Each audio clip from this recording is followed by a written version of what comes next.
It was made by Treasure, who you may remember from Ikaruga, Radiant Silvergun, a bunch of other games.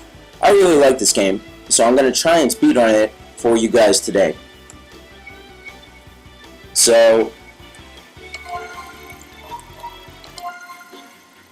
there's like 120 different categories for this game.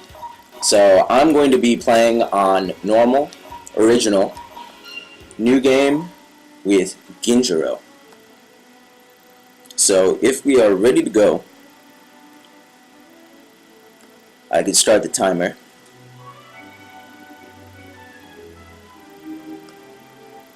Give me a second here to get my shit together.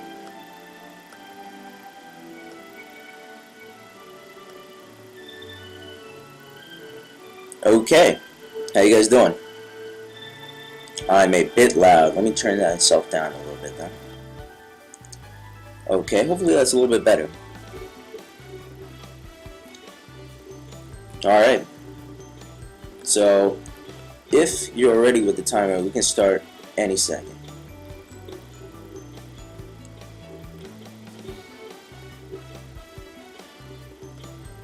Alright, so start the timer, and I'll give you a countdown. 3, 2, 1, go.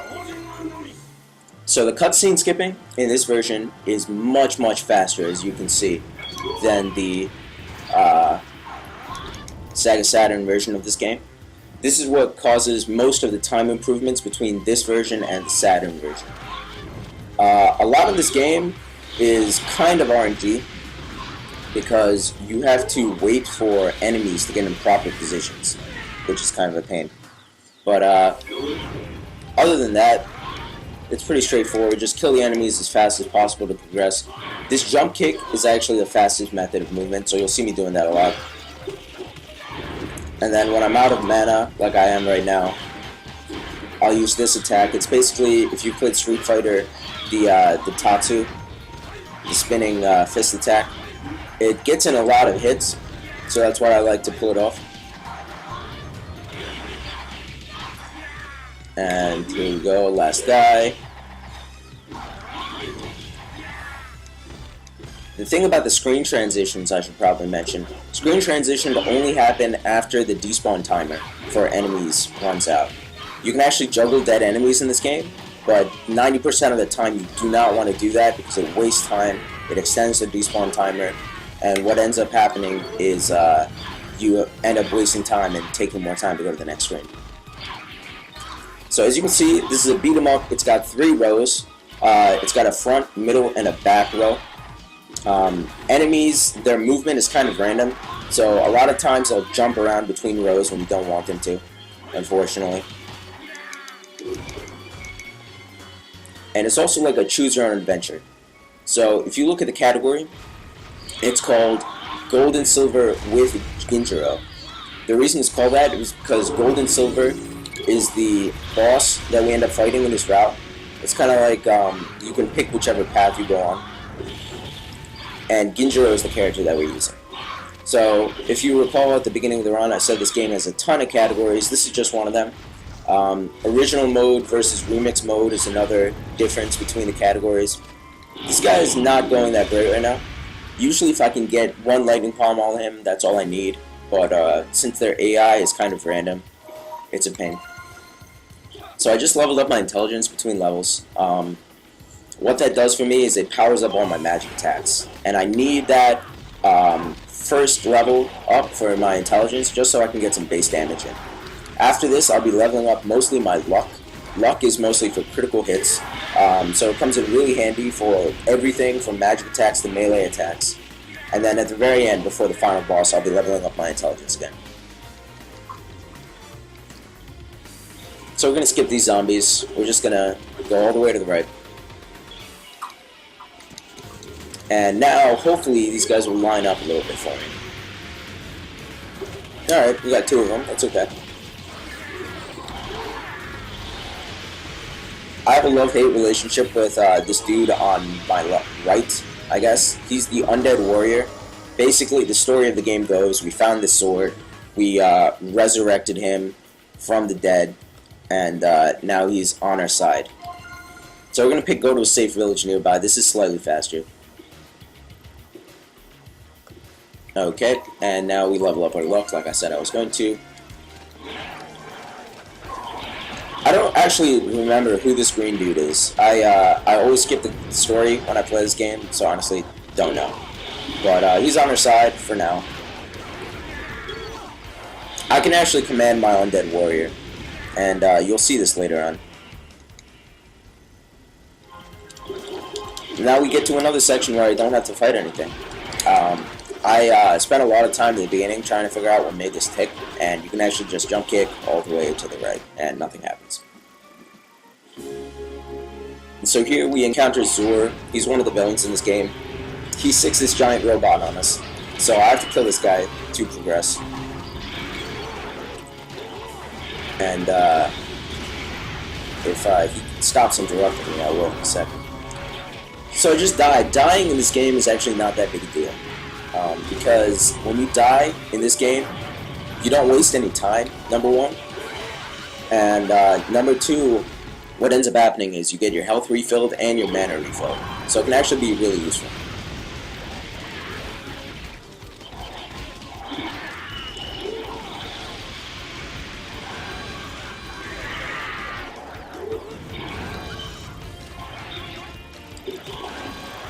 So I'm going to kill all the minions here. I don't actually have to kill Zur himself. You can't kill him because he's supposed to run away in the cutscene.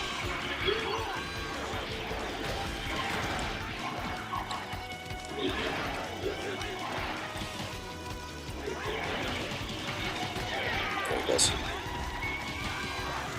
Okay, last guy. Okay. Now, cutscene will happen any moment now. There it is. We're gonna storm the castle head on because we're ballers and we don't give a shit. Putting it into luck again.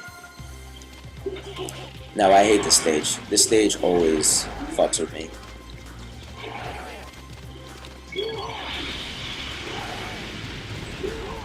There's one. There's two. Now I'm out of mana. I can actually use this to show off. This is my mana recovery move that I'll show off once I get out of this hole here. This dart that I throw, it actually saps mana off of enemies. So if I'm out of mana at any point, I can use that.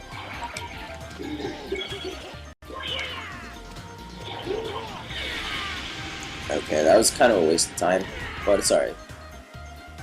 The reason I'm not going all the way to the edge of the screen is because sometimes the undead warrior will get glitched off of the edge of the screen. And if he does that, then the screen won't transition, and it'll waste like 5 seconds or so. So here I'm commanding the golden warrior to rage, and I'm doing that because he will basically go ham on everything in his path. I use this tactic a lot on bosses. I'm using it here on the troll because he's kind of annoying. And there he goes. And almost everything is dead. Oh, everything is dead. Awesome. Okay. Most of the time, if you see me running around like an idiot without knowing what to do, it's because I'm baiting enemies. I'm trying to essentially manipulate them to come after me, because it's much easier to kill them if they all line up.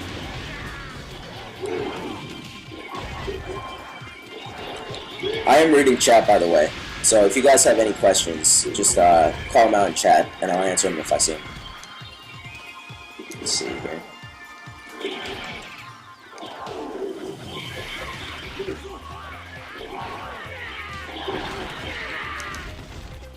Oh. You almost got stuck off screen there. That's something I'm always wary of. So this is Vulgar. He's like the brother of the princess. You can skip his first stage by running off to the right. So I'm gonna try set Golden Warrior to rage. All the boss behavior in this game is purely RNG, by the way. So I cannot predict what he's going to do at all. So there he goes. And now we get attacked by a couple of mages. There's a lot of story stuff happening in the cutscenes. I can't remember what happens, so I'm actually not going to even bother explaining it. So all the mages are dead.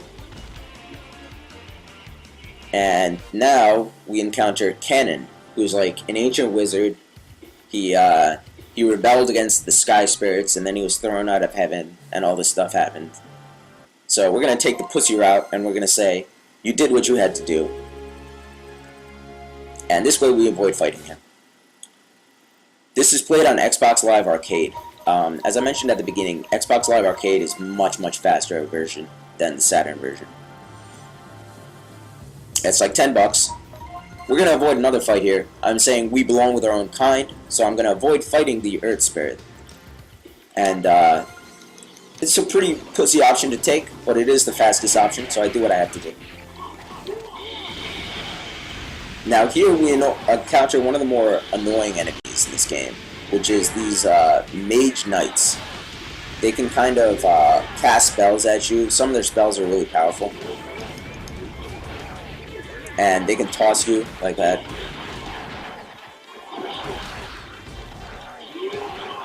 One of the things that annoys me is that if your ally hits an enemy and he hits him into you, you will actually get knocked down. Okay, now here's the Mage Knight right there. You'll see him cast some spells. The spells he likes to cast are Barrier, which is kind of like a force field attack, and Heal. Heal is not that big a deal. Barrier is pretty annoying because you can't actually hit him while he's in it.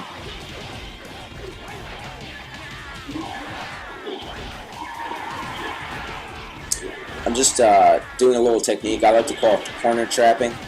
If you're familiar with fighting games, you know, if you get someone stuck in a corner, it's probably the best way to get a lot of damage in on them, especially if they don't know how to guard.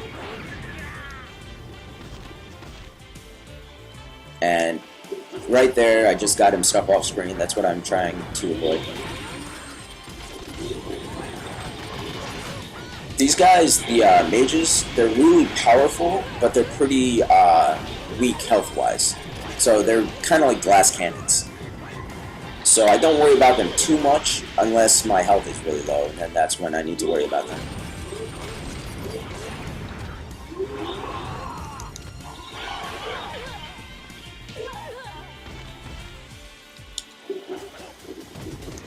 Let's see here. So the Golden Warrior likes to extend despawn timers a lot of things right after the stage ends by running into dead enemies. So that's something that's kind of unavoidable. Can't do anything about that.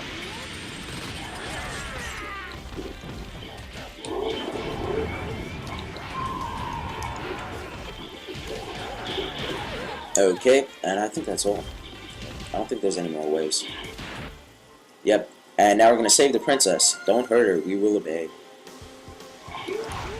And because we had the temerity to say that, we're going to have to fight 3 robots. However, this is actually the shorter path. So, nothing that can really be done about this dialogue option. And usually this fight goes pretty quickly, actually, because you can just lightning palm pretty much everything. Now, robot behavior, just like every other enemy AI in this game, is RNG.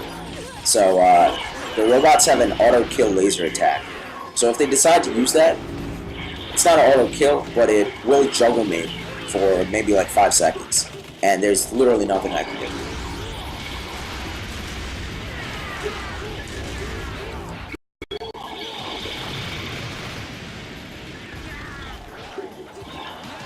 So since this guy's kind of far away from me, I'm going to try and use fireballs on him. But they will miss apparently.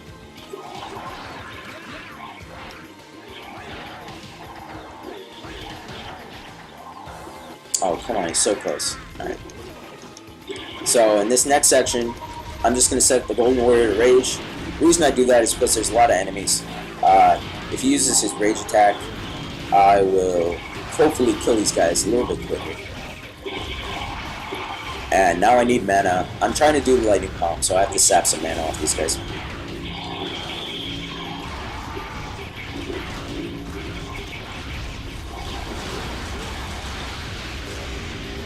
Yeah, it's not an auto-kill laser attack, I misspoke.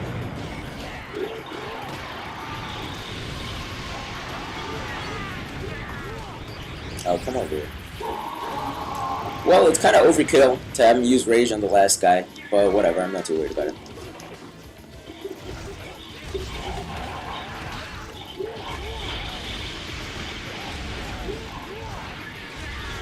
I'm kind of hoping the robot will jump into my attack, but other than hope, there's not a lot I can do. Alright, there it goes. Nice. And that's the last wave, I'm pretty sure. Okay, final boss coming up. Okay. I'm gonna run away. Set Undead Warrior to Rage. I have to run away here because otherwise I will basically get fucked out of the gate. Golden Silver, he has a bunch of gems that he uses to assist him. They fly around and they can fire at you from long distances. So I try to stay far away from him, and I tried to level up my intelligence because it gives my lighting problem a little bit more range. This is actually a decent fight. Okay, time is soon. Time. So that's time right there. That was actually a pretty good fight. So what's my ending time? This is the same last boss as Gunstar Heroes, yes. A lot of treasure games, you'll see they have kind of like common themes that are woven throughout. 1444, that's a lot better than I thought I was going to get. I thought I was going to get maybe like 1530. Awesome. Yeah, sorry, I didn't give you a lot of countdown there. Just for the fact that it's hard to tell sometimes when he's going to die. So I even miss my own timer sometimes. And I love this ending, by the way. This music is so good. So yeah, this is Guardian Heroes. Definitely pick up this game on Xbox Live Arcade. Yes! $10. It's really, really quality. Kind of a forgotten game because it came out on Sega Saturn. And this is not a world record. This is not a world record. Sorry, guys. The world record is 1421. I got it yesterday.